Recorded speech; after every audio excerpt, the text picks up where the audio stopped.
Bea Alonso, ano nga ba ang nilinaw at ano nga ba ang naging pahayag sa usap-usapang naudlot ang kanilang kasal ng kanyang boyfriend na si Vincent Co?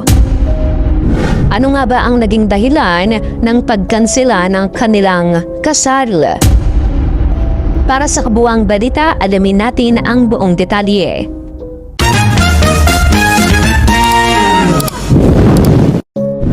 Gulantang ang mundo ng showbiz matapos lumabas ang mga ulat na kanselado na ang nakatakdang pag-iisang dibdib ni Bea Alonso at ng negosyanteng si Vincent Co na nakatakda sana ngayong buwan sa Spain. Ayon sa mga ulat, itinigil na ang lahat ng preparasyon para sa marangiyang kasalan, kabilang ang mga naunang plano para sa entourage at mga bisitang nakatakda na sanang lumipad patungong Europe. Bagamat wala pang opisyal na pahayag ang magkabilang panig, kapansin-pansin ang pananahimik ng dalawa sa gitna ng naglalabasang espekulasyon. Lumabas na ang pangunahing metsa ng hidwaan ay ang usapin tungkol sa prenuptial agreement. Sinasabing hindi nagkasundo ang kampo ng aktres at ang pamilya ni Vincent sa mga partikular na kondisyon at legal na probisyon na nakapaloob sa nasabing kasunduan bago ang kasal.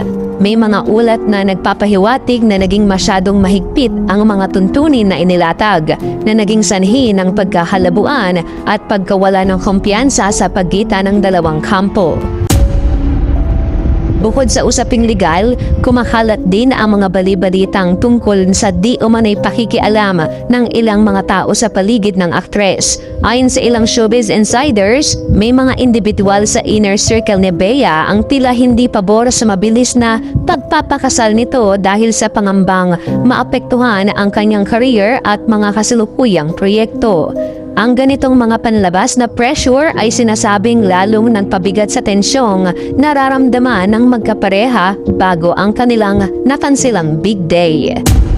Sa ngayon, marami sa mga tagahanga ang nagpapahayag ng simpatsya para kay Bea, lalo na't sariwa pa sa alaala ng publiko ang naudlot ding relasyon at kasalan noong nakaraang 2 taon. Habang hinihintay ang formal na kumpirmasyon, balitang mas pinili muna ni Bea na magbabayad sa trabaho at tapusin ang kanyang mga acting commitments. Nanatiling bukas ang publiko sa posibilidad kung ito ay tuluyang hiwalayan. Nanatiling bukas ang publiko sa posibilidad kung ito ba ay tuluyang hiwalayan na o pansamantalang nagpapaliban lamang upang ayusin ang kanilang mga personal na gusto.